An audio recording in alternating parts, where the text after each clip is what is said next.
working good. Oh, it's working nice. Come on now. It's like we upgraded or something. Yeah. Ooh. Welcome to Week one. Come on, Matt. Oh, man. All right. Welcome in, everybody, to the PMLP, Paris Memorial League podcast. I'm one of your hosts, Matt. Over there we got... Chip. I thought you were going to say Matt, too. I don't know. We can do Matt and That's Matt. good. We can do Matt and Chip. We got a lot of options. I like it. We got a lot of options we can work with. Yeah. All right, so today, everybody, we're going to be going through the results of last week. We're going to preview next week. We got a call in from one of our favorite guests, one of our best listeners. Shout out to the listeners out there. And we'll see how it goes. So I got to let you start us, Chip, honestly, because it'd be wrong of me to talk about myself. Yeah, of course. Yeah, so we got Stiff My Pits and Brees Be With You to start us off with a good showing from both teams. Let's not act like this, the loser of this game did not have a bad week. True. Especially when you consider that scoring across the league this week was one of the lowest week ones it's ever been. It's going to be a theme for every matchup. So 115 is obviously a crazy showing. The way to do that is to have Jaden Reed score 31 points on Friday night. Turns out that makes it a lot easier to play fantasy football when a guy that you drafted in the whatever round scores more points than anybody else. We had Brees Hall last night. That's always fun. And then who did Sniff My Pits have? So, yeah, Josh Allen, 31 points. You're going to expect that every time.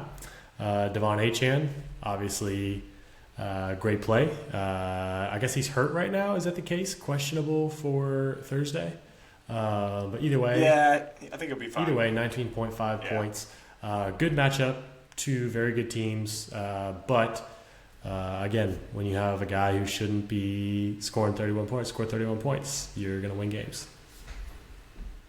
Yeah, I was obviously very happy with that. I just want to say before we move on, I mean, look at Ethan's top three guys. They're so terrifying. Oh, yeah. Josh Allen's, Devon Achane, Bijan. Yeah, Ethan, you got a great team. Absolutely. It's going to be glad I could get well, one. in true. All right, I'll. Yep. Yeah. Yep. In true PMLP fashion, you got to take over from my squad. Give me a rundown.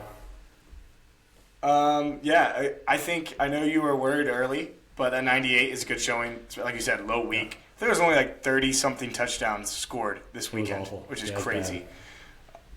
But Ryan's team balled out, so that's also got to make you feel better when you lose to the top team of the week. So, I'll go ahead on the books and say that it's never good to lose, especially when you black out on Friday night and wake up to everyone at your bachelor party telling you to not open the fantasy app.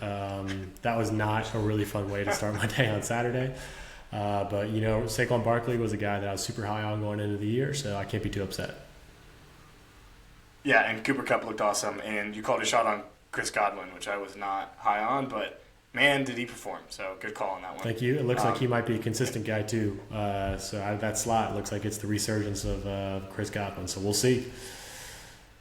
And Mahomes is going to do better, so yeah, you're in a good spot still. Of course. All right, tell us about this matchup. This has to be matchup of the week. I don't think that anyone else could possibly come close. I think that I remember when the underdog notification came up and said that CMC was not going to play. The first thing I did before even sending a message was to look at the score of this matchup. And I think Debo needed 12 points, and Cody would have won. So that's like as in the bag as you can be. As for Ben, though, I mean, how do you come back from that mentally? Complaining about having to draft CMC all before the draft, didn't want to do it. Week one needs 4 points from CMC to win, and CMC's out, which is the one thing he was afraid of. So it's really kind of like a welcome to the league moment. Every rookie in any league is going to have their welcome to the league moment, and this was definitely it for Ben. I really hate there's no one worse to see a win like that go to than Cody, so I'm obviously not happy about that, but very funny matchup, very good time. I think Ben's gif of Stanley sitting there with his arms crossed was absolutely hilarious, and I'm kind of glad he was the lowest score of the week. Sorry, Ben. It's fitting, but first week, you gotta earn your stripes, especially because we're saying the same thing really, but I was scared he's going to come in and be really good, and he still might, and I'm going to regret saying this right now, but the fact that right now it's week 1, he's the lowest scorer. It's like, yes. I'm just saying that since you said that, he's gonna have your game circled on the calendar. He's gonna call CMC personally and be like, "Listen, you're playing today." Yeah. Oh, yeah. He might. Well, we'll see. Oh man, that's good. All right. This was one. I'll go next here with Parker and Grant. This was one that shocked me. I think Parker's team, now I'm looking at it with 95, did better than I thought. I remember at one point he was projected like way lower, so that's good. But, I mean, Lamar balled out, Tyreek balled out. Kenneth Walker exited the game early. Yeah. I didn't know that because like, I think we were driving and everything, and we missed that. But, yeah, so, I mean, Parker still obviously has a good team. His picture, when I'm looking at his picture, I don't know why it grosses me out. It's not a good one to look at. It's not a good one to look at, yeah. But yeah, Tyreek Hill coming off the arrest earlier in the day, scores 22.5 points, gets himself a touchdown, an all-time moment for him. Lamar did great against one of the best defenses in the league, so you got to be happy about that pick going forward. But then you bring it over to Grant's side, and it's like, this is the everyone laughing at Patrick moment, because everyone was cracking up when he took Joe Mixon in the second round. All-time pick in context because he comes out week 1, gets him the win. Aaron Jones, another guy. I'll be the first one to say that I laughed at that pick. I told multiple people not to play Aaron Jones because he was cooked, and then Brian Robinson Jr. pulling it out for him. So this is definitely like, hey guys, don't worry about me. You know, Grant's showing everybody that he's here to play. Oh yeah, that's pretty awesome. Yeah. And then another like interesting matchup where these were just, I mean, it's close. It's a 3-point game here. Not very high scorers on either side here. So it's like, you know, for Tripp, it's happy he's playing Pat in this regard, because looking back at the scores, I guess he could have beat Cody or Ben. Yeah. So, but this is a hard game to look at for me. Moment. You know, just as a guy who played a guy who scored 130 points, to see someone win with 82 doesn't feel good. It's hard to sleep at night when you see something like that. But you know, two teams that, you know, we'll see. I think it's like we said, it's a low scoring week for the league, the NFL, not for PML, the league in general. So I don't think anyone shouldn't be jumping to conclusions at this point. But it's not a good showing the first week to come out and score less than 85. You feel worried no matter who you are. Yeah, no matter what. Did you see Anthony Richardson only completed 9 passes? So that makes it like, I think he's only completed like 15 since his high school year then, right? Probably. But he still put up 26 fantasy points, so whatever, doesn't matter. Someone was saying that we should really account for that by making passing touchdowns worth 6 points, so that good quarterbacks will reflect it in fantasy football, and guys who complete 9 passes are not close to QB1 on the week. It's just something to think about as a league. Well, no, I agree. I always agree with that. I will say, of the 2 of the 9 passes were 80-yard touchdowns. Like, he either bombs it or he runs it. There's no in between. More power to him. There's no in between. Yeah. All right. Let's look at week 2. Let's see the projections. Let's see what we got. Now, these projections won't be exactly, because people haven't already made their moves yet. They got waivers tomorrow, so we can't look too much into these projections. But we can at least – I like at least it shows the top projected leader, players here. So – for my team, I got Brees. Projected almost is 20 points, which is kind of crazy that ESPN's putting him up there. I agree, but at the same time, it's not. If that was CMC and CMC played last week, you wouldn't bat an eye at it. And this is a guy who could be just as good this year. Jaden Daniels, I think 19.75 is a perfect estimation. And then Kyron again, stud, great guy to have on your team. Yeah. So I'm really happy with those 3. I'll say that in this matchup, I think that you probably will take it home. C.J. Stroud, Aaron Rodgers are the projected leaders. So one of those guys is going to be on his bench, of course. And then Justin Jefferson with 15. So we'll see how it shakes out for Pat. Going to have to see that running back room take a little bit more shape before we can start giving him some wins. Definitely. All right, who do you got in this one? Sniff my pits. Give me that. Just looking at it, give me sniff my pits. I think we were talking about it at the top of the show. Look at those top 3, man. It's terrifying. Yeah. I will say if Devon Achane goes out, I don't know what Ethan's bench looks like, so that could change things. I don't have a prediction if Achane is out. But again, no one you want to see win less than Cody, so I'm rooting for you, Ethan.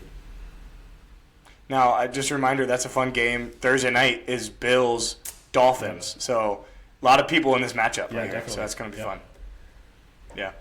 All right, I'll take this one for it because right now, projection-wise, this is like a barn burner in terms of 113 to 114. I mean, last week, not like barely anybody was projected in the 110s, so that's pretty good. These are some heavy hitters here. Ryan was a big scorer last week. Parker put out a good play. Give me Park. Give me Park on this one. I like that. I'll take it. That. Seeing a little come to earth moment for Ryan, a little bit of bounce back for Parker. So I like that. Yeah, I mean, I think that's the easy pick. You worried about Kenny Walker playing? I need more information on that. I don't know anything about it, honestly, where he's at. Hey, this isn't a fantasy football podcast. This is a PML podcast. You don't need to know about all that stuff. You just need to make predictions. Very true. Very true. I like that. Who are you taking in? Oh, this is your matchup. That's me. Honestly, who are you taking? Under the gun, I'm going to take myself. I would have won last week. I think Jamar had one of the lower weeks he's going to have. I think Cooper maintains production. I think Mahomes has better production. And hopefully Kincaid doesn't go out there and catch one pass. I'm hoping that was just a one-time thing. So we'll see. I like my odds, though. This is the first time I felt good going into week 2 in, I think, 4 seasons. So I got to ride this high. Yeah. Part of me wants to take Tripp just because I think your team's going to win, but I could also see your team finding a way not to, just given history. What do you mean But I just mean it always looks good, and then something happens, but not injury or anything. That's not what I'm saying. Whoa. Okay, good. I am interested in both tight end spots for you and Tripp. Yep. Mark Andrews versus Dalton Kincaid, 2 top guys that did nothing. So we'll see what happens. Yep, I see big time bounce backs for both. I'll take you though. I appreciate that, man. I'll take you, my guy. Yeah. All right, so what are we finishing out here with Grant and Ben? This one feels like a toss-up. CMC's not going to play. So I got to go Grant here. Really sucks for Ben having his top projected guy probably not see the field. But everything looks like he's not going to play. If he does play, I might be eating my words here, but I think Grant is going to have a pretty good week this week and claim win number 2 to remind everyone that he's not to be trifled with.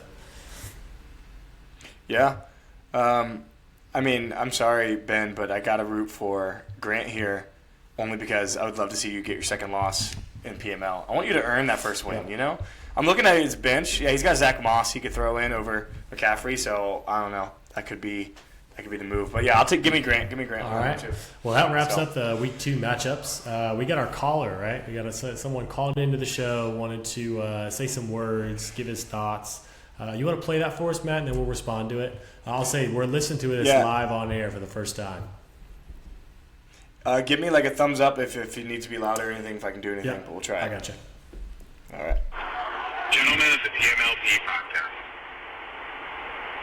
This is Ryan Cunningham calling in, long-time listener, first-time caller. On my drive home Tuesday after work, I thought this was some time to reflect. Some time to reflect on my team, and the league, and some of my takes.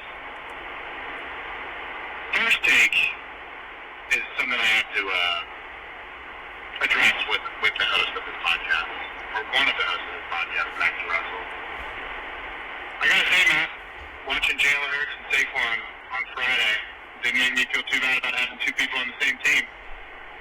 That's all I'll say about that. I'm sure we're gonna go back and forth on that this year, which I can't wait for. And then for the other host, Chip Spark, we had a gentlemanly duel this weekend. You had me about to keel over with the Vietnam flashback comment on Sunday afternoon. But you rebounded. And Cooper Kupp. My God, Cooper Kupp has to make you feel really, really good. Because I think that man's going to go off this year. And he about gave me a heart attack Sunday night. Gave me flashbacks to my Vietnam drafting him last year.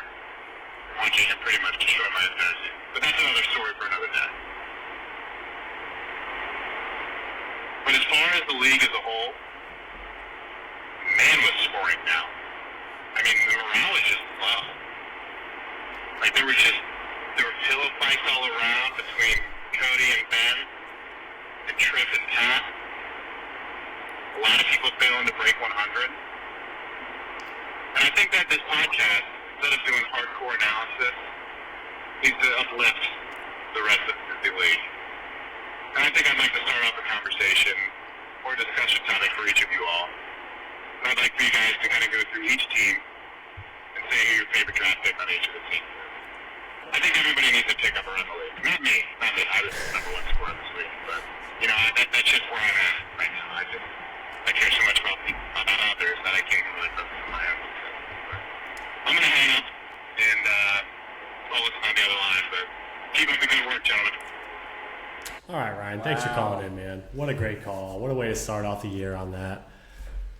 Man, so he's calling you out with the two guys on one team. We're having some, some friendly competition between the two of us, and he's not feeling too hot about the morale in this league. Yeah, I agree. I mean, Sunday was a tough time for all of us Bengals fans, and fantasy-wise, low scoring, like you said. I mean, we talked about having best message of the week be part of a thing, and we didn't have a lot of engagement because I think people were sleeping, recovering from the activities of the weekend. Yeah, we had a lot going on. We had some bachelor parties, we had some weddings, we had some guys go to games. So, Matt and I talked about it. We were going to do a message of the week, but I think we're going to save it for next week and hopefully there's a little bit more engagement. Because I think, next week the vibes will be up, the scoring will be up, everyone will be on their phone as opposed to doing anything else, doing what's important, I might add. And it'll be a good week.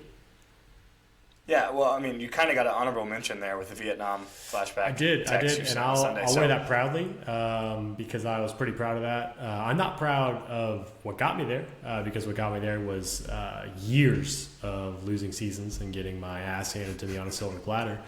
But it's not looking like that's going to be the case, so hopefully that can maintain true. Do you have the board up? Do you want to go through everyone and say something nice about their team? I got mine pulled up. We can go real quick, rapid fire to close this thing up. Yep, let's do it. Let's just you pick a team, and then I'll pick a team. We each get 5 basically. All so right. go for it. Let's start off. How about you start off with Ethan? Easy. All right. I'm just gonna click on his name, pull his team up real quick. Sorry, Ethan. I mean, I love Devon Achane. I love watching him. He got so many targets out of the slot. I mean, he's just on the field all the time, and he's incredible when he is. I think they held him out of practice today because he plays Thursday. They're just Mostert didn't practice either, and he didn't get injured. I don't know what they're worried about. He'll be fine. All right, what do you got for me? Yeah. Parker. Oh, that's easy for you. Yeah, I mean, this is easy. It's Rashee Rice in the 7th. I don't think we need to say much more about that. Absolutely an unbelievable pick. How about you give me Patrick? Give you a fun one. Oh, easy. I had that one locked up. A.J. Brown, second round. Yeah. I said I wanted him in the first. You got him in the second. He looked good. He's still that guy. I'll give him I'll also say, sorry, this is actually the one I wanted. Ezekiel Elliott. Okay. I wanted him bad at the end. He looked good. He got a touchdown. And with the other picks on his team, I'm sorry, I'm trying to keep positive up, keep morale up. I'm saying Zeke's going to be a good spot you fill in later, so I love that. All right, who you got for me? Let's go Ben. All right, Ben.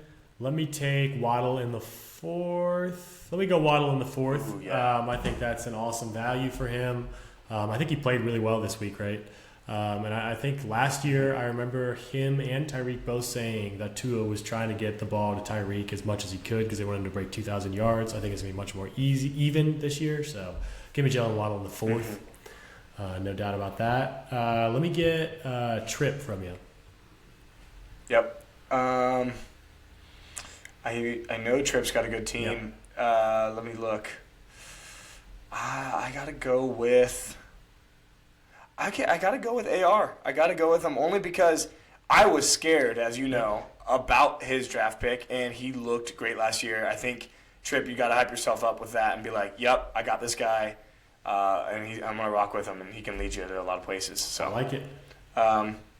Who we got left? You got to do Ryan's. All right. Because he beat you last week. All right, give me Ryan.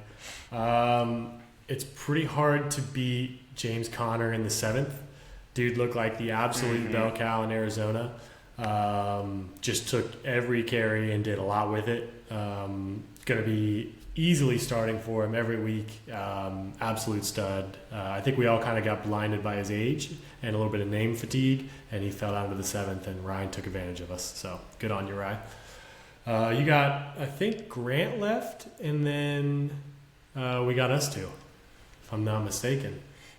I should have let it go, but I don't think we said Cody. So. All right, you do Grant. Well, I was like, I should have just maybe. Okay. You do Grant. I'll take Cody, and then we'll do each other's.